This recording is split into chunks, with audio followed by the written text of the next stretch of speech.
Praise the Lord. സ്നേഹമുള്ളവരെ, തിരുനാളുകൾ എന്ന Bible പഠന പരമ്പരയിലേക്ക് സ്വാഗതം. ബൈബിളിൽ രേഖപ്പെടുത്തിയിട്ടുള്ള വിവിധങ്ങളായ തിരുനാളുകളെക്കുറിച്ച് വിശദമായൊരു പഠനം നടത്താനാണ് നമ്മൾ ഈ പരമ്പരയിലൂടെ ശ്രമിക്കുന്നത്. തിരുനാളുകൾ ഓർമ്മ ആചരണങ്ങളാണ്. ദൈവം ചെയ്ത വലിയ കാര്യങ്ങൾ അനുസ്മരിക്കുക, ആ കാര്യങ്ങൾക്ക് വേണ്ടി നന്ദി പറയുക, ആ സംഭവങ്ങളിലൂടെ ദൈവം നമ്മോട് ആവശ്യപ്പെടുന്നതാണെന്ന് മനസ്സിലാക്കുക, അതനുസരിച്ച് ജീവിക്കാനായിട്ട് ശ്രമിക്കുക. ഇതൊക്കെയാണ് തിരുനാൾ ആഘോഷത്തിൻ്റെ മുഖ്യമായ ഘടകങ്ങൾ. അതോടൊപ്പം സന്തോഷിക്കുക ദൈവം നൽകുന്ന ദാനത്തിൽ. ഇന്ന് നമ്മൾ വിചിന്തന വിഷയമാക്കുന്നത് ഒരു പ്രധാന തിരുനാളാണ്. ജനുവരി 1-ാം തീയതി ആഘോഷിക്കുന്ന യേശുവിൻ്റെ നാമകരണ തിരുനാൾ എന്ന് പറയും. ലൂക്കാ സുവിശേഷകൻ യേശുവിൻ്റെ ഛേദനാചാരവും നാമകരണവും ദേവാലയത്തിലെ സമർപ്പണവും ഒരുമിച്ചാണ് രേഖപ്പെടുത്തിയിരിക്കുന്നത്. അപ്പോൾ ഞാനൊരു ഭാഗം വായിക്കട്ടെ, എന്നിട്ട് നമുക്ക് വിശകലനത്തിലേക്ക് കിടക്കാം. ലൂക്കാ എഴുതിയ സുവിശേഷം 2-ാം അധ്യായം 21 മുതൽ 24 വരെയുള്ള വാക്യങ്ങൾ. ശിശുവിൻ്റെ പരിച്ഛേദനത്തിനുള്ള 8-ാം ദിവസമായപ്പോൾ അവൻ ഗർഭത്തിൽ ഉരുവാകുന്നതിന് മുമ്പ് ദൂതൻ നിർദ്ദേശിച്ചിരുന്ന യേശു എന്ന പേര് അവന് നൽകി. മോശയുടെ നിയമമനുസരിച്ച് ശുദ്ധീകരണത്തിനുള്ള ദിവസങ്ങൾ പൂർത്തിയായപ്പോൾ അവർ അവനെ കർത്താവിന് സമർപ്പിക്കാൻ ജെറൂസലമിലേക്ക് കൊണ്ടുപോയി. കടിഞ്ഞൂൽ പുത്രന്മാരൊക്കെയും കർത്താവിൻ്റെ പരിശുദ്ധനെന്ന് വിളിക്കപ്പെടണം എന്നും 1 ജോടി ചെങ്ങാലുകളെയോ 2 പ്രാവിൻ കുഞ്ഞുങ്ങളെയോ ബലിയർപ്പിക്കണമെന്നും കർത്താവിൻ്റെ നിയമത്തിൽ പറഞ്ഞിരിക്കുന്നതനുസരിച്ചാണ് അവർ അങ്ങനെ ചെയ്തത്. ദൈവ വചനമാണ് നാം കേട്ടത്. 8 ദിവസം പ്രായമായപ്പോൾ ശിശുവിന് പരിച്ഛേദനം നൽകി. ആ പരിച്ഛേദന കർമ്മത്തോടൊപ്പം പേരും നൽകി. ഇപ്പോൾ 2 കാര്യങ്ങളാണ് ഇന്ന് നമ്മൾ ചർച്ചാവിഷയമാക്കുന്നത്. ജനുവരി 1-ാം തീയതി ആഘോഷിക്കുന്ന 2 സംഭവങ്ങൾ. യേശുവിൻ്റെ ജനനം 25-ാം തീയതിയാണെന്നുള്ള ധാരണയിലാണ് ജനുവരി 1-ന് ഈ തിരുനാൾ ആഘോഷിക്കുന്നത്. 2 സംഭവങ്ങൾ: 1 പരിച്ഛേദനം അഥവാ ഛേദനാചാരം, 2 നാമകരണം. അബ്രാഹവുമായി ദൈവം ചെയ്ത ഉടമ്പടിയുടെ അടയാളമായി നൽകിയതാണ് പരിച്ഛേദനം. പരിച്ഛേദന പ്രക്രിയ അബ്രാഹത്തിന് പിമ്പുമുണ്ടായിരുന്നു.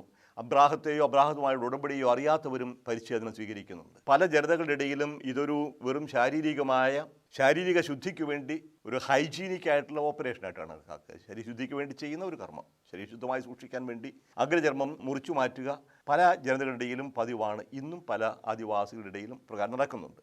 മുസ്ലിമുകൾ മുഴുവൻ ഈ ആചാരം സ്വീകരിക്കുന്നവരാണ്. അത് അബ്രാഹവുമായി ബന്ധപ്പെട്ട ഉടമ്പടിയുടെ ഭാഗമായിട്ടാണ് കണക്കാക്കുന്നത്. പക്ഷേ അബ്രാഹവുമായി ദൈവം ചെയ്ത ഉടമ്പടിയുടെ ഈ അടയാളത്തിൻ്റെ അർത്ഥം എന്താണ്? അതാണ് നമുക്ക് മനസ്സിലാക്കേണ്ടത്. എന്തുകൊണ്ട് ഇന്ന് ക്രിസ്തുവിൻ്റെ അനുയായികൾ ഇത് സ്വീകരിക്കുന്നില്ല എന്ന് മനസ്സിലാക്കേണ്ടതുണ്ട്. പരിച്ഛേദനം ഇതിൽ പ്രധാനപ്പെട്ടത് ഉടമ്പടിയാണെന്ന് ഓർക്കണം. ദൈവം അബ്രാഹവുമായി ചെയ്ത ഉടമ്പടിയെക്കുറിച്ച് ഉൽപ്പത്തി പുസ്തകം 17-ാമത്തെ അധ്യായത്തിൽ രേഖപ്പെടുത്തിയിട്ടുണ്ട്. ഉൽപ്പത്തി പുസ്തകം 17-ാമത്തെ അധ്യായം 1-2 വാക്യങ്ങളിൽ നമ്മൾ ഇപ്രകാരം വായിക്കും. അബ്രാമിന് 99 വയസ്സായപ്പോൾ കർത്താവ് പ്രത്യക്ഷപ്പെട്ട് അവനോട് അരുളി ചെയ്തു, സർവശക്തനായ ദൈവമാണ് ഞാൻ, എൻ്റെ മുമ്പിൽ വ്യാപരിക്കുക, കുറ്റമറ്റവനായിരിക്കുക. നീയുമായി ഞാൻ ഒരു ഉടമ്പടി ചെയ്യും. അതിന് ദൈവത്തിൻ്റെ മുമ്പിൽ വ്യാപരിക്കണം, കുറ്റമറ്റവനായിരിക്കണം, ദൈവിക നിയമമനുസരിച്ച് ജീവിക്കുന്നവനായിരിക്കണം, ദൈവത്തിൻ്റെ ദൃഷ്ടിയിൽ കുറ്റമില്ലാത്തൊരു ജീവിതം നയിക്കുന്നവനായിരിക്കണം. 17-ാമത്തെ അധ്യായം, ഉൽപ്പത്തി പുസ്തകം 17-ാമത്തെ അധ്യായം 9 മുതലുള്ള വാക്യങ്ങൾ. ദൈവം അബ്രാഹത്തോട് കൽപ്പിച്ചു, നീയും നിന്റെ സന്താനങ്ങളും തലമുറ തോറും എൻ്റെ ഉടമ്പടി പാലിക്കണം. നിങ്ങൾ പാലിക്കേണ്ട ഉടമ്പടി ഇതാണ്: നിങ്ങളിൽ പുരുഷന്മാരെല്ലാവരും പരിച്ഛേദനം ചെയ്യണം. നിങ്ങൾ അഗ്രചർമ്മം ഛേദിക്കണം. ഞാനും നിങ്ങളുമായുള്ള ഉടമ്പടിയുടെ അടയാളമായിരിക്കും അത്. നിങ്ങളിൽ 8 ദിവസം പ്രായമായ ആൺകുട്ടികൾക്ക് പരിച്ഛേദനം നൽകണം. നിന്റെ വീട്ടിൽ പിറന്നവനോ നിന്റെ സന്താനങ്ങളിൽ പെടാത്ത വിലയ്ക്ക് വാങ്ങിയ പരദേശിയോ ആകട്ടെ, തലമുറ തോറും എല്ലാ പുരുഷന്മാരും പരിച്ഛേദനം ചെയ്യണം. അപ്പോൾ ഇതാണ് ദൈവം ചെയ്ത ഉടമ്പടിയുടെ അടയാളം. പിന്നീട് സീനായ് മലയിൽ വേറൊരു ഉടമ്പടി വരും, അതിന് വേറെ അടയാളമുണ്ട്, സാബത്ത് ആചരണമാണ്. അപ്പോൾ പരിച്ഛേദനത്തെ ഒരു അടയാളമായി സ്വീകരിക്കാൻ കാരണം എന്താണ്? കാരണം ദൈവം അബ്രാഹവുമായി ചെയ്ത ഉടമ്പടി തലമുറയായി പ്രജനനത്തിലൂടെ കൈമാറി കൊടുക്കുന്നു എന്ന് സൂചിപ്പിക്കാൻ വേണ്ടിയാണ്. ജനനേന്ദ്രിയത്തിൽ തന്നെ ഈ അടയാളം സ്വീകരിക്കുന്നത് ഈ ജനിക്കുന്ന ഓരോ ശിശുവും അബ്രാഹത്തിൻ്റെ സന്തതിയായി അംഗീകരിക്കപ്പെടുന്നു എന്ന് സൂചിപ്പിക്കാൻ വേണ്ടിയാണ്. ഇതൊരു ശാരീരികമായ പ്രക്രിയയാണ്. ഈ ശാരീരിക പ്രക്രിയയിലൂടെ ശാരീരികമായ അബ്രാഹത്തിന് നയിക്കുന്നവരെല്ലാം അബ്രാഹത്തിൻ്റെ അവകാശികളായി തീരുന്നു എന്ന് പരിഗണിക്കപ്പെട്ടിരുന്നു. അപ്പോൾ ഈ പരിച്ഛേദനം സ്വീകരിച്ചവരാണ് എല്ലാ യഹൂദരും. യേശുവും ഇപ്രകാരം പരിച്ഛേദനം സ്വീകരിച്ചവനാണ്. 8-ാം ദിവസമാണ് പരിച്ഛേദനം ചെയ്യുക. ദേവാലയത്തിൽ പോകണമെന്ന് വീട്ടിൽ വെച്ചാകാം, സിനഗോഗിൽ വെച്ചാകാം പരിച്ഛേദനം. അത് സ്വന്തം പിതാവായിരിക്കാം, അല്ലെങ്കിൽ അതിനുവേണ്ടി നിയുക്തനായ പുരോഹിതനായിരിക്കാം. ഏതായാലും പരിച്ഛേദനം യേശു സ്വീകരിച്ചു. യേശു ഒരു യഹൂദനായിരുന്നു, ഇസ്രായേൽക്കാരനായിരുന്നു. ഇസ്രായേലിൻ്റെ എല്ലാ നിയമങ്ങളും കണിശമായി ആരംഭം മുതലേ അനുസരിച്ച് വന്നവനുമാണ്. ദൈവം മനുഷ്യനായി ഭൂമിയിലേക്ക് ഇറങ്ങിയപ്പോൾ ആ ഇറങ്ങിയ സാഹചര്യത്തിൽ എവിടെ ജനിച്ചുവോ ആ സാഹചര്യത്തിൽ അനുയോജ്യമായിട്ടാണ് അവൻ ജീവിച്ചത്. പിന്നീട് പലരും ചോദ്യം ചെയ്യുന്നതായിട്ട് നമ്മൾ കാണും. പക്ഷേ ഇവിടെ ഈ നിയമം സ്വീകരിക്കുകയാണ്. ഇപ്പോഴേ തലമുറയായി കടന്നു വരുന്ന ദൈവത്തിൻ്റെ വാഗ്ദാനം ഓരോ വ്യക്തിക്കും ലഭിക്കുന്നു എന്നാണ് സൂചന. അപ്പോൾ ഇത് പരിച്ഛേദനം. എന്തുകൊണ്ട് ഇന്ന് ക്രൈസ്തവർ പരിച്ഛേദനം സ്വീകരിക്കുന്നില്ല? ഇതൊരു വലിയ ചർച്ചാ വിഷയമായിരുന്നു യേശുവിൻ്റെ മരണത്തിനും പരിശുദ്ധാത്മാവിൻ്റെ ആഗമനത്തിനും ശേഷം. പൗലോസിൻ്റെ മാനസാന്തരത്തോടുകൂടി സഭയിൽ പുതിയ ചില നീക്കങ്ങളുണ്ടായി. പൗലോസ് അധിക പങ്കും വിജാതീയരായ യഹൂദരല്ലാത്തവരുടെ ഇടയിലാണ് സുവിശേഷം പ്രസംഗിച്ചത്. വിജാതീയരുടെ അടുത്ത് യഹൂദരല്ലാത്തവരുടെ അടുക്കൽ സുവിശേഷം പ്രസംഗിക്കുമ്പോൾ അവർ യേശു ക്രിസ്തുവിനെ സ്വീകരിക്കാൻ എന്തു ചെയ്യണം, രക്ഷ പ്രാപിക്കാൻ എന്തു ചെയ്യണം എന്ന് ചോദിക്കുമ്പോൾ അതുവരെ ഉണ്ടായിരുന്ന നേതാക്കന്മാർ പഠിപ്പിച്ചു, ആദ്യമേ നീ ഇസ്രായേൽക്കാരനാവുക, യഹൂദനാവുക, പരിച്ഛേദനം സ്വീകരിക്കുക. അബ്രാഹത്തിന് ദൈവം നൽകിയ വാഗ്ദാനം അത് സ്വീകരിക്കണമെന്നുണ്ടെങ്കിൽ പരിച്ഛേദനം സ്വീകരിക്കണം. അതിനുശേഷം യേശുവിൽ വിശ്വസിക്കുക. അപ്പോൾ പരിച്ഛേദനത്തിലൂടെ യഹൂദനായവർ മാത്രമേ ക്രിസ്ത്യാനിയാവാൻ, യേശുവിൻ്റെ രക്ഷയിൽ പങ്കുചേരാൻ സാധിക്കൂ എന്ന് ഒരു കൂട്ടർ കരുതിയിരുന്നു. പൗലോസ് പറഞ്ഞു അത് ശരിയല്ല. പൗലോസിൻ്റെ നിലപാടിതാണ്. പരിച്ഛേദനം കാലഹരണപ്പെട്ട ഒരു സംഭവമാണ്. പരിച്ഛേദനം ചെയ്യുന്ന വ്യക്തികളെ യഹൂദ നിയമങ്ങളെല്ലാം അനുസരിക്കാൻ കടപ്പെട്ടിരിക്കുന്നു. പക്ഷേ ആ നിയമം ആർക്കും പൂർണ്ണമായി അനുസരിക്കാൻ സാധിക്കുകയില്ല. അഥവാ അനുസരിക്കുമെങ്കിൽ തന്നെ ആ നിയമത്തിലൂടെ ആരും രക്ഷ പ്രാപിക്കുന്നുമില്ല. രക്ഷ യേശു ക്രിസ്തുവിലൂടെ ദൈവം നൽകിയ ദാനമാണ്. ആ ദാനം സ്വീകരിക്കാൻ ശാരീരികമായ പരിച്ഛേദനത്തിൻ്റെ ആവശ്യമില്ല. ഒന്നേ ചെയ്യേണ്ടതുള്ളൂ, യേശുവിൽ വിശ്വസിക്കുക, നീ നിന്റെ കുടുംബവും രക്ഷ പ്രാപിക്കും. ഇതൊരു വലിയ തർക്കത്തിന് കാരണമായി തീർന്നു. ആ തർക്കം പരിഹരിക്കുന്നത് AD 49 ജെറൂസലത്തിൽ നടക്കുന്ന ആദ്യത്തെ സാർവത്രിക സുനഹദോസിലാണ്. അതിനെക്കുറിച്ച് അപ്പോസ്തല പ്രവർത്തനം 15-ാമത്തെ അധ്യായത്തിൽ വിശദമായി പ്രതിപാദിക്കുന്നുണ്ട്. തർക്കം ചർച്ച ചെയ്യാൻ വേണ്ടി അപ്പോസ്തലന്മാരെല്ലാവരും ഒരുമിച്ചുകൂടി പത്രോസിൻ്റെ അഭിപ്രായങ്ങൾ പറഞ്ഞ്, എനിക്കുണ്ടായ അനുഭവങ്ങൾ പറഞ്ഞു. പത്രോസ് കൊർന്നേലിയസിൻ്റെ വീട്ടിൽ പ്രസംഗിച്ചുകൊണ്ടിരിക്കുമ്പോൾ തന്നെ അവരുടെ മേൽ പരിശുദ്ധാത്മാവ് വന്നു. അവരാരും പരിച്ഛേദന സ്വീകരിച്ചവരായിരുന്നില്ല. സ്നാനം പോലും സ്വീകരിച്ചില്ല. അതിന് മുമ്പേ പരിശുദ്ധാത്മാവ് വന്നിരുന്നു. അപ്പോൾ പരിശുദ്ധാത്മാവിനെ സ്വീകരിച്ച് എങ്കിൽ പിന്നെ നമ്മൾ എന്തുകൊണ്ട് അവർക്ക് ജ്ഞാനസ്നാനം കൊടുക്കുന്നില്ല? അവരെന്തിനു വേണ്ടി പീഡിപ്പിക്കണം? മറ്റു നിയമങ്ങൾ എന്തിനു വേണ്ടി അവർ അടിച്ചേൽപ്പിക്കണം? ദൈവം തന്നെ നൽകുന്ന അടയാളമാണ് പരിശുദ്ധാത്മാവിന് നൽകുന്നത്. അപ്പോൾ പരിശുദ്ധാത്മാവിനാൽ നയിക്കപ്പെടുന്ന വ്യക്തി പിന്നീട് ശാരീരികമായ ഒരു അടയാളം സ്വീകരിക്കേണ്ടത് ആവശ്യമില്ല എന്ന് അപ്പോസ്തലൻ വാദിച്ചു. മറ്റ് അപ്പോസ്തലന്മാരും അത് അംഗീകരിച്ചു. അങ്ങനെ ആദ്യത്തെ സാർവത്രിക സുനഹദോസ് എടുത്ത ഒരു തീരുമാനമാണ്, അബ്രാഹത്തിൻ്റെ ഉടമ്പടിയുടെ അടയാളമായ പരിച്ഛേദനം ഇനി നമുക്ക് ആവശ്യമില്ല. ആ ഉടമ്പടിയല്ല ഇന്ന് പ്രസക്തമായിരിക്കുന്നത്. യേശുവിലൂടെ പൂർത്തിയായ പുതിയ ഉടമ്പടിയാണ്. ആ പുതിയ ഉടമ്പടിയിൽ പങ്കുചേരണമെങ്കിൽ യേശുവിൽ വിശ്വസിക്കണം, അവൻ്റെ രക്തത്താൽ ശുദ്ധീകരിക്കപ്പെടണം. അതിന് മറ്റടയാളങ്ങൾ ആവശ്യമില്ല. ഇത് പരിച്ഛേദനം. അതുകൊണ്ടാണ് ഇന്ന് നമ്മൾ പരിച്ഛേദനം സ്വീകരിക്കാത്തത്. പരിച്ഛേദനം സ്വീകരിക്കുകയോ സ്വീകരിക്കാതിരിക്കുകയോ ചെയ്യുന്ന ശാരീരികമായ ഒരു കാര്യമാണ്. അതിനെക്കുറിച്ച് ആരും തർക്കിക്കേണ്ട കാര്യമില്ല. ഇഷ്ടമുള്ളവർ സ്വീകരിക്കുക, അതിൽ സ്വീകരിക്കാതിരിക്കുക. വെറും ശാരീരികമായ കാര്യമാണ്. ആത്മീയമായി അതിന് യാതൊരു അർത്ഥവുമില്ല, പ്രസക്തിയുമില്ല. രണ്ടാമത്തേതിനേക്കാൾ പ്രധാനപ്പെട്ടതാണ്. ഈ പരിച്ഛേദനത്തോടനുബന്ധിച്ച് ഒരു പേര് കൊടുക്കുന്നുണ്ട്. പേര് യേശു ഗർഭത്തിൽ ഉരുവാകുന്നതിന് മുമ്പ് തന്നെ അവന് ദൂതൻ നിർദ്ദേശിച്ച പേര് യേശു എന്ന പേര് അവന് കൊടുത്തു. ഇന്ന് ഒരുപാട് തർക്ക വിഷയമായിരിക്കുകയാണ് യേശുവിൻ്റെ പേര് തന്നെ. യേശുവാണോ ഈശോയാണോ, അതോ ജെഷുവായാണോ ജോഷുവായാണോ, മിശിഹായാണോ ക്രിസ്തുവാണോ, ഏത് പേരിലാണ് വിളിക്കുക? അതോടൊപ്പം അടുത്ത കാലത്ത് വേറൊരു കൂട്ടർ ഇറങ്ങിയിട്ടുണ്ട്, ഇത് യേശു അല്ല, എംപറർ എമ്മാനുവേൽ എന്നാണ് അറിയപ്പെടേണ്ടത്. എമ്മാനുവേൽ മത്തായിയുടെ സുവിശേഷത്തിൽ കാണും, അവൻ എമ്മാനുവേൽ എന്ന് വിളിക്കപ്പെടും. അത് യേശയ്യായുടെ പുസ്തകം 7-ാം അധ്യായം 14-ാമത്തെ വാക്യത്തിലാണ്. കന്യഗർഭത്തിൽ പുത്രനെ പ്രസവിക്കും, അവൻ എമ്മാനുവേൽ എന്ന് വിളിക്കപ്പെടും. അങ്ങനെ വിളിക്കപ്പെടുന്ന ഒരു എമ്മാനുവേൽ ഇതുവരെ ഉണ്ടായിട്ടില്ല. എമ്മാനുവേൽ ഇവിടെ ജനിച്ചു കഴിഞ്ഞാൽ അടുത്ത ദിവസം പത്രത്തിലൊരു പരസ്യം കാണുകയുണ്ടായി, എമ്മാനുവേൽ ജനിച്ചിരിക്കുന്നു. പക്ഷേ അത് ആരാണെന്നോ എവിടെയാണെന്നോ ആരും പറഞ്ഞില്ല. വളരെ രഹസ്യമായിട്ടാണ് കഴിയുന്നത്. ഇപ്പോൾ എംപറർ ആയിരിക്കുന്നു. എംപറർ എമ്മാനുവേൽ എന്ന് പറയുമ്പോഴേക്കും ഒരു ഇംഗ്ലീഷ് വാക്കും ഒരു ഹെബ്രായ വാക്കും കൂടി ഒരു സങ്കരവർഗം ഉണ്ടാക്കി എംപറർ എമ്മാനുവേൽ ഇവിടെ ഭൂജാതനായിരിക്കുന്നു എന്ന് പറയുന്നു. ആർക്കറിയാം ഏത് എംപററെ കുറിച്ചാണ് പറയുക? അവരുടെ നിലപാടിതാണ്. പ്രവാചകൻ പറഞ്ഞ അവൻ എമ്മാനുവേൽ വിളിക്കപ്പെടുമെന്ന് പറഞ്ഞ പേര് ഇതുവരെയും യേശു ഉണ്ടായിരുന്നില്ല. അതുകൊണ്ട് ഇനി അവൻ ജനിക്കാനിരിക്കുന്നതോളം ജനിച്ചു കഴിഞ്ഞു പറയും. പക്ഷെ നമ്മൾ ഓർക്കണം, എമ്മാനുവേൽ എന്ന വാക്കിൻ്റെ അർത്ഥം ഇം അനു ഏൽ, 3 ഹീബ്രു വാക്കാണ്. ഇം വിത്ത് കൂടെ, അനു നമ്മോട്, ഏൽ ദൈവം എന്ന് പറഞ്ഞാൽ ദൈവം നമ്മോട് കൂടെ. ഇതാണ് എമ്മാനുവേൽ എന്ന വാക്കിൻ്റെ അർത്ഥം. അതിന് എംപററൊന്നും അർത്ഥമില്ല. എമ്മാനുവേൽ എന്ന വാക്കിൻ്റെ അർത്ഥം ദൈവം നമ്മോടുകൂടെ. അതാണ് യേശു അവസാനം പറയുന്നത്. മത്തായിയുടെ സുവിശേഷം 28-ാമത്തെ അധ്യായം 20-ാമത്തെ വാക്യത്തിൽ പറയുന്നതാണ്, ഇതാ ലോകാവസാനം വരെ, യുഗാന്തം വരെ എന്നും ഞാൻ നിങ്ങളോട് കൂടി ഉണ്ടായിരിക്കും. ഇതിൽ കൂടുതൽ എന്ത് എമ്മാനുവേലാണ് നമുക്ക് വേണ്ടത്? അവൻ മരിച്ച് ഉയർത്തെഴുന്നേറ്റ് മഹത്വീകൃതനായ യേശു എന്നും കൂടി ഉണ്ടായിരിക്കും. വാഗ്ദാനം ചെയ്തിട്ട് 2-3 പേർ എൻ്റെ നാമത്തിൽ എവിടെ ഒരുമിച്ച് കൂടുമോ അവരുടെ മധ്യേ ഞാൻ ഉണ്ടായിരിക്കും. ഞാൻ നിങ്ങളെ അനാഥരായി വിടുകയില്ല, ഞാൻ വീണ്ടും വരും. ഇതിൽ കൂടുതൽ എന്ത് എമ്മാനുവേലിനെ കുറിച്ചാണ് പറയുക? ഇപ്പോൾ എംപറർ എമ്മാനുവേൽ എന്ന് പറഞ്ഞ തട്ടിപ്രസ്ഥാനം അനേകരെ വഴിതെറ്റിക്കുന്നതായിട്ട് കേൾക്കുന്നുണ്ട്. അതുകൊണ്ടാണ് ഇത്രയും പറയേണ്ടി വന്നത്. എമ്മാനുവേൽ, യേശു എന്ന പേരും എമ്മാനുവേൽ പേരും പരസ്പര ഊരകങ്ങളാണ്, പക്ഷേ അർത്ഥവ്യത്യാസമുണ്ട്. ഇനി ഇവിടുന്നാണ് യേശു ആണോ ഈശോയാണോ? അതും കുറേയേറെ തർക്കങ്ങൾക്ക് കാരണമായി. പ്രത്യേകിച്ചും POC ബൈബിൾ വിവർത്തനത്തിൻ്റെ കാലഘട്ടത്തിൽ ഞാനും അതിൽ ഭാഗമായിരുന്നു. അപ്പോൾ യേശു എന്ന് വിവർത്തനം ചെയ്യണമോ ഈശോ എന്ന് വിവർത്തനം ചെയ്യണമോ? സുറിയാനിക്കാർ ആവശ്യപ്പെടും ഈശോ എന്നാണ് പറയേണ്ടത്. ലത്തീൻകാർ പറയും യേശു എന്നാണ്. ഇതേതാണ് അർത്ഥം? രണ്ടിൻ്റെയും അർത്ഥം ഒന്ന് തന്നെയാണ്. യേശുവിനെ മാതാവ് വിളിച്ചിരുന്നത് യേശു എന്നുമല്ല ഈശോ എന്നുമല്ല, ജഷുവ എന്നാണ്. വാക്കിൻ്റെ ഉത്ഭവം ഇങ്ങനെയാണ്. യാഹ്വേ ഷുവ. യാഹ്വേ ദൈവത്തിൻ്റെ വെളിപ്പെടുത്തപ്പെട്ട പേരാണ്. ഷുവ രക്ഷ.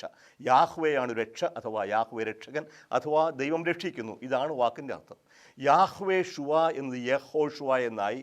യഹോഷുവ ലോപിച്ച് ജോഷുവയായി. ജോഷുവ ലോപിച്ച് ജെഷുവയായി. അപ്പോൾ ഇസ്രായേൽക്കാർ ജെഷുവ എന്നോ ജോഷുവ എന്നോ വിളിക്കും. ഇനി ജെഷുവ ഗ്രീക്കിലേക്കായപ്പോൾ യേസൂസ് എന്നായി. അത് തന്നെയാണ് ലത്തീൻ വിവർത്തനമായ വുൾഗാത്താലും യേസൂസ്. യേസൂസ് എന്ന് എഴുതിയത് ഇംഗ്ലീഷിൽ വായിച്ചാൽ ജീസസ് എന്നാവും. അത് മലയാളത്തിലേക്ക് വരുമ്പോൾ യേശു എന്നാവും. യേശു യേശു ഇങ്ങനെയാണ് യേശു. ഇനി ഈശോ എന്നത് സുറിയാനിയാണ്. സുറിയാനിയിൽ നിന്ന് ഈശോ മിശിഹ അഭിഷേകം ചെയ്യപ്പെട്ടവനാണ്. അല്ലെങ്കിൽ ക്രിസ്തു ഗ്രീക്ക് ഭാഷയും. അർത്ഥം ഒന്നും എല്ലാം ഒന്ന് തന്നെയാണ്. ഉച്ചാരണ രീതിയിലുണ്ടാകുന്ന വ്യത്യാസം മാത്രമേ ഉള്ളൂ. ഈശോ സുറിയാനിയിൽ നിന്ന് വരുന്നു, യേശു ഗ്രീക്കിൽ നിന്ന് വരുന്നു. ഗ്രീക്ക് ഭാഷയിലാണ് ഈ ബൈബിൾ എഴുതപ്പെട്ടത്. അതുകൊണ്ട് ഗ്രീക്കിൽ നിന്ന് വിവർത്തനം ചെയ്യുമ്പോൾ ഗ്രീക്കിൻ്റെ ഉച്ചാരണം എടുക്കണം, അതായിരിക്കും ഭംഗി എന്നു കരുതിയാണ് POC ബൈബിൾ വിവർത്തനം ചെയ്യുമ്പോൾ ഈശോ എന്നല്ല യേശു എന്നെടുത്തത്. പക്ഷേ പിന്നീട് അത് പലർക്കും ദഹിക്കാതിരുന്നത് കൊണ്ട് പിന്നീട് ഉണ്ടായ വിവർത്തനങ്ങളിൽ, പ്രത്യേകിച്ചും വിശുദ്ധയുടെ അടിസ്ഥാനത്തിലുണ്ടായ സീറോ മലബാർ സഭയുടെ ആരാധനക്രമത്തിലെ വായനകളിലൊക്കെ ഈശോ എന്ന് ചേർക്കുകയുണ്ടായി. ഇഷ്ടമുള്ളത് ചെയ്യാം, അർത്ഥത്തിന് യാതൊരു വ്യത്യാസവുമില്ല. പേരിൻ്റെ അർത്ഥം ഇതാണ്. ഇനി എന്താ ഈ പേരിൻ്റെ അർത്ഥം? എന്താ പ്രസക്തി? ഈ നാമകരണത്തിന് ഇത്രയും പ്രാധാന്യം കൊടുക്കാൻ കാരണം എന്താണ്? പക്ഷേ നമ്മൾ മനസ്സിലാക്കാതെ പോകുന്ന ഒന്നാണ് പേരിൻ്റെ അർത്ഥം, പേരിൻ്റെ പ്രസക്തി. എന്താണൊരു പേര്?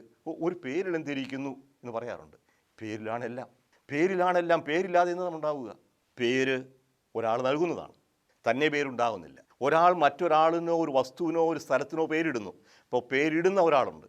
ആ പേരിടുന്ന ആളിൻ്റെ ഉള്ളിൽ മനസ്സിൽ ഒരു ചിന്തയുണ്ടാവും. പേര് ആദ്യമായി ഒരു നിർവചനമാണ്, ഡെഫിനിഷൻ. എന്താണ് ഈ സാധനം? എന്താണ് ഈ വസ്തു? എൻ്റെ കയ്യിലുള്ള ഇതൊരു കഷ്ണം കടലാസാണ്. ഇത് എഴുതിയ കടലാസാണ്. ഇത് പുസ്തകമാണ്. പുസ്തകം എന്ന് പറഞ്ഞാൽ ആൾക്കാർക്കറിയാം ഇത് പുസ്തകമാണ്, അതിൽ എഴുത്തുണ്ടാവും. കടലാസ് എന്താണെന്നറിയാം. അപ്പോൾ ഒരു നിർവചിക്കുകയാണ്. എൻ്റെ കണ്ണടയുണ്ട്, കൈയുണ്ട്, നഖമുണ്ട്, മൂക്കുണ്ട്, നാക്കുണ്ട്, എല്ലാം അറിയാം. കൃത്യം ഓരോന്നിനും പേരുണ്ട്. ആ പേരിന് അർത്ഥവുമുണ്ട്. അപ്പോൾ എന്താണ് പേരിൻ്റെ അർത്ഥം? ഒരു അർത്ഥം ഉണ്ടായിരിക്കണം പേരിന്. ഇപ്പോൾ പേര് കൊടുക്കുന്ന ആളിൻ്റെ മനസ്സിൽ ഒരു അർത്ഥം ഉണ്ടാകണം. നമുക്കറിയാം പലപ്പോഴും പേരുകൾ മാറ്റുന്നതായിട്ട് ബൈബിളിൽ. അബിറാം എന്നൊരു വ്യക്തിയുടെ പേര് മാറ്റി അബ്രഹാം എന്നാക്കി. അബിറാം, എൻ്റെ അപ്പൻ വലിയവൻ, ഉന്നതൻ. അബി, എൻ്റെ പിതാവ്. റാം, ഉന്നതൻ. അബ്രഹാം, വലിയ ജനതയുടെ പിതാവെന്നായി. അപ്പോൾ ദൈവത്തെ സംബന്ധിച്ച് ഈ വ്യക്തിയെ വിളിക്കുമ്പോൾ ഒരു അർത്ഥമുണ്ട്, പേരിന് അർത്ഥമുണ്ട്, ഒരു സ്വപ്നമുണ്ട്. ഈ മനുഷ്യൻ അബിറാം ഇനി അബ്രാഹമായിരിക്കണം. നിന്നിലൂടെ സകല ജനതകളും അനുഗ്രഹീതമാകണം. വലിയ ജനതയുടെ പിതാവാകണം നീ. യാക്കോബ് എന്ന് പറഞ്ഞാൽ കാലുവാരുന്നതിനർത്ഥം. യാക്കോബ് മറ്റുള്ളവൻ്റെ സ്ഥാനം കരസ്ഥമാക്കുന്നവൻ. മാതൃഗർഭത്തിൽ നിന്ന് പുറത്തു വരുമ്പോൾ ചേട്ടൻ്റെ കാലെ പിടിച്ചുകൊണ്ട് വന്നു എന്നാണ് പറയുക ബൈബിൾ. തമാശ പറയുന്നതാണെന്ന് അറിയില്ല. ഏതായാലും അവൻ്റെ സ്വഭാവം എപ്പോഴും അങ്ങനെയായിരുന്നു. മറ്റുള്ളവൻ്റെ കാലുവാരലാണ്. ചേട്ടനെ വഞ്ചിച്ച് അവകാശം വാങ്ങി, അപ്പനെ വഞ്ചിച്ച് അനുഗ്രഹം വാങ്ങി, അവസാനം അമ്മായിപ്പനെ വഞ്ചിച്ച് അവിടെ നിന്ന് എല്ലാം കൊണ്ട് കടന്നു പോരുകയാണ്. എപ്പോഴും ഒളിച്ചോട്ടമായിരുന്നു. ഈ ഒളിച്ചോടുന്ന യാക്കോബിനെയാണ് ദൈവം ഒരിക്കൽ യാബോക്ക് നദീതീരത്ത് പിടിച്ചു നിർത്തി രാത്രി അവനുമായി മല്ലിട്ടു. അവനെ കൊല്ലാൻ തുടങ്ങുകയാണ്. മരണഭീതിയിൽപ്പെട്ട യാക്കോബ് സകല ശക്തി ഉപയോഗിച്ച് ചെറുത്തു നിന്നു. അപ്പോൾ തൻ്റെ ഉള്ളിൽ ശക്തി ഉണ്ടെന്ന് മനസ്സിലാക്കി. അങ്ങനെ അവൻ ദൈവത്തോടും മനുഷ്യരോടും പൊരുതി ജയിച്ചു. ഉള്ളിലെ ശക്തി ഉണർത്തിയത് ദൈവമാണ്. അങ്ങനെ ശക്തി ഉണർന്ന വ്യക്തിയെ ഇസ്രായേൽ എന്ന് വിളിച്ചു. അവൻ യുദ്ധം ചെയ്യുന്നവനാണ്. ദൈവത്തോടും മനുഷ്യരോടും മല്ലടിക്കുന്നു. ഇന്നും ഇസ്രായേൽ അങ്ങനെയാണ് ചെയ്തുകൊണ്ടിരിക്കുക.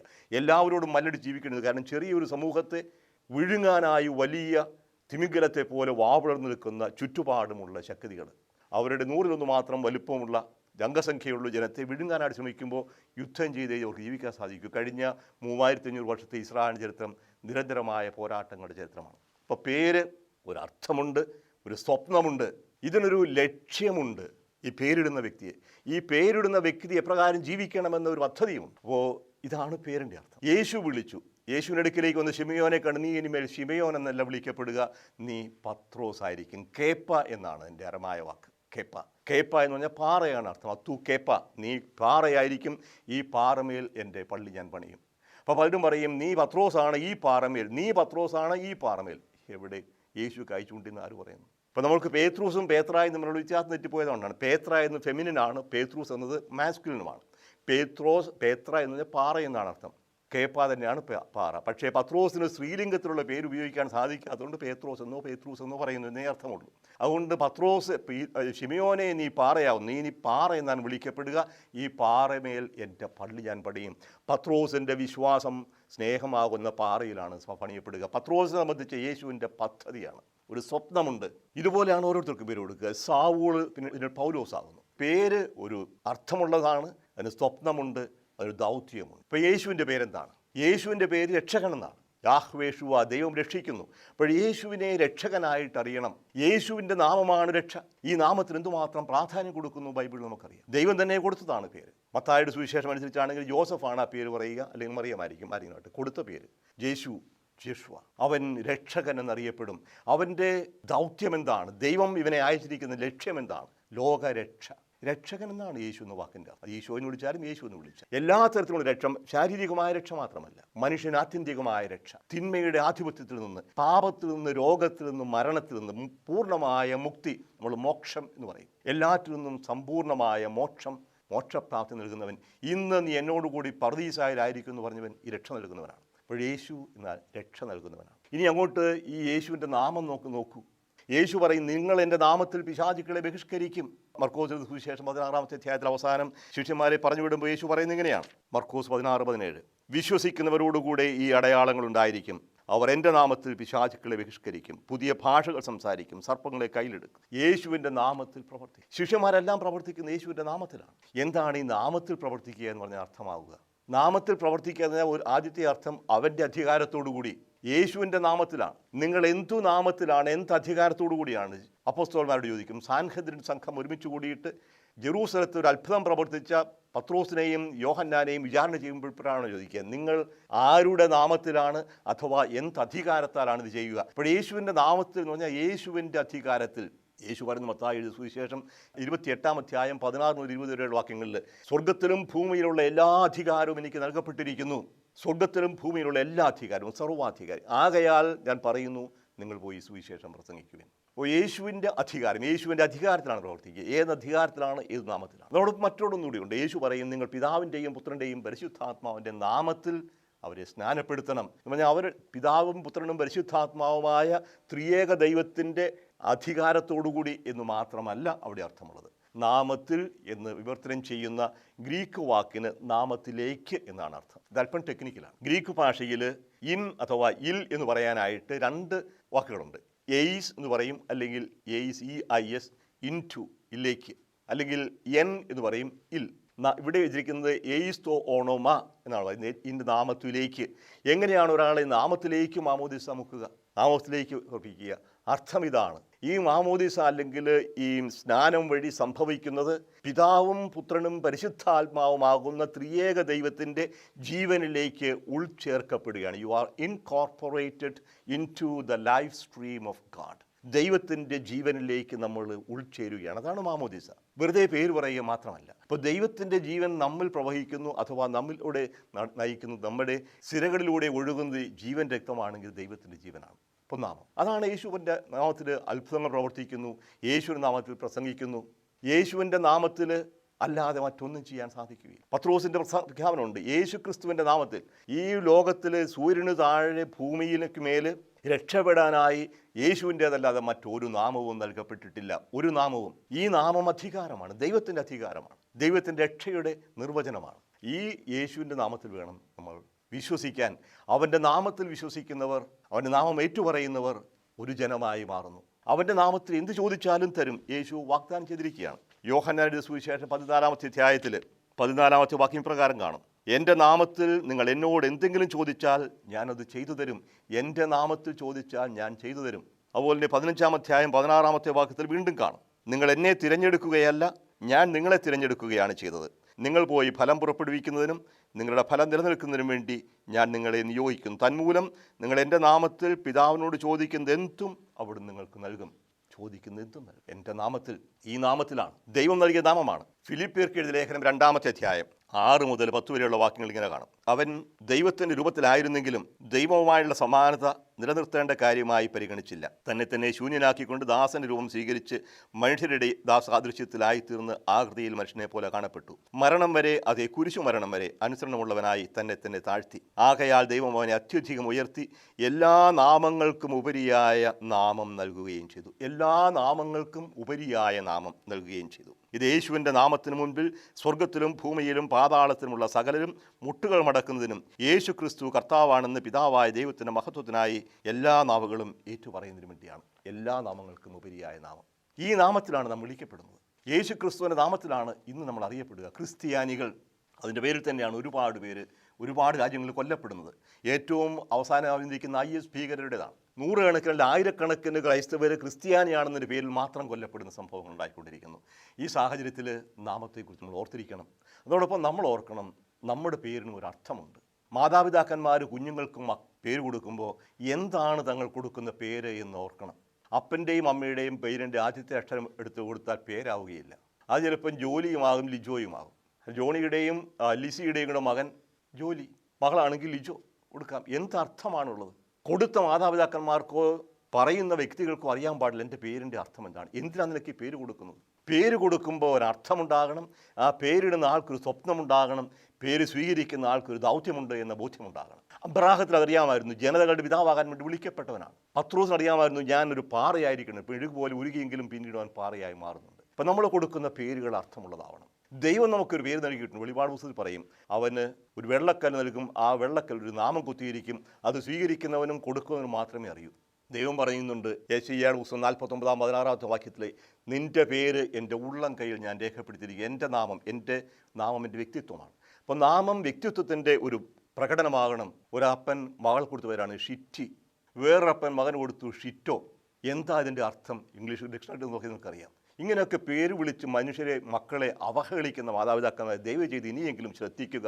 കുഞ്ഞുങ്ങൾക്ക് കൊടുക്കുന്ന പേരിന് അർത്ഥമുണ്ടാകണം. ദൈവം നമുക്കൊരു പേര് നൽകിയിട്ടുണ്ട്, നീ എൻ്റേതാണ്, നീ എനിക്ക് വിലപ്പെട്ടവനാണ്. ആ വിലപ്പെട്ട പേര്, ആ പേരാണ് യേശുവിലൂടെ നമുക്ക് ലഭിക്കുക. യേശുവിൻ്റെ നാമകരണം നമുക്കും ഒരു പ്രചോദനമാകണം. അവൻ്റെ നാമം വിളിച്ച് അപേക്ഷിക്കുക, അവൻ്റെ നാമത്തിൽ വിശ്വസിക്കുക. അവൻ്റെ നാമത്തിൽ അത്ഭുതങ്ങൾ നടക്കും. അവൻ്റെ നാമത്തിൽ വിശ്വാസം സംരക്ഷിക്കാൻ സാധിക്കും. അവൻ്റെ നാമത്തിൽ ജീവൻ ത്യജിക്കാനും സാധിക്കും. അവന് വേണ്ടി അവൻ്റെ നാമത്തിൽ ജീവൻ ത്യജിക്കുന്നവർക്ക് ദൈവം നിത്യജീവൻ നൽകും എന്ന ഉറപ്പ് നൽകിയിട്ടുണ്ട്. നമുക്ക് നിമിഷം പ്രാർത്ഥിക്കാം. കാരുണ്യവാനും സ്നേഹനിധിയുമായ ദൈവമേ, അവിടുത്തെ പുത്രനെ രക്ഷകനായി ഈശോയായി ഈ ഭൂമിയിലേക്ക് അയച്ച ആ വലിയ കൃപയ്ക്ക് ഞങ്ങൾ നന്ദി പറയുന്നു. ഈശോയുടെ നാമത്തിൽ ഞങ്ങൾ അപേക്ഷിക്കുന്നു. നാമത്തിൻ്റെ അർത്ഥം ഞങ്ങൾക്ക് മനസ്സിലാക്കി തരണമേ. ഞങ്ങളെ ഓരോരുത്തരെയും അവിടുന്ന് സ്വന്തമായി സ്വീകരിക്കുകയും സ്വന്തമായി പേര് നൽകുകയും ചെയ്തിട്ടുണ്ടെന്ന് ഞങ്ങൾ മനസ്സിലാക്കുന്നു. ഞങ്ങളുടെ ഓരോരുത്തരുടെയും പേര് അവിടുത്തെ ഉള്ളം കയ്യിൽ രേഖപ്പെടുത്തിയിരിക്കുന്ന പ്രവാചകന്മാരിലൂടെ അവിടുന്ന് അരുളി ചെയ്തിട്ടുണ്ടല്ലോ. ഞങ്ങളുടെ പേരിൻ്റെ അർത്ഥം മനസ്സിലാക്കി ആ അർത്ഥം അനുസരിച്ച് ജീവിക്കാൻ, ഞങ്ങൾക്ക് നൽകുന്ന പേരിലൂടെ അങ്ങ് കാണുന്ന സ്വപ്നം സാക്ഷാത്കരിക്കാൻ, ഏൽപ്പിക്കുന്ന ദൗത്യം പൂർത്തിയാക്കാൻ ഞങ്ങളെ സഹായിക്കണമേ. നിത്യം പിതാവും പുത്രനും പരിശുദ്ധാത്മാവുമായ സർവേശ്വര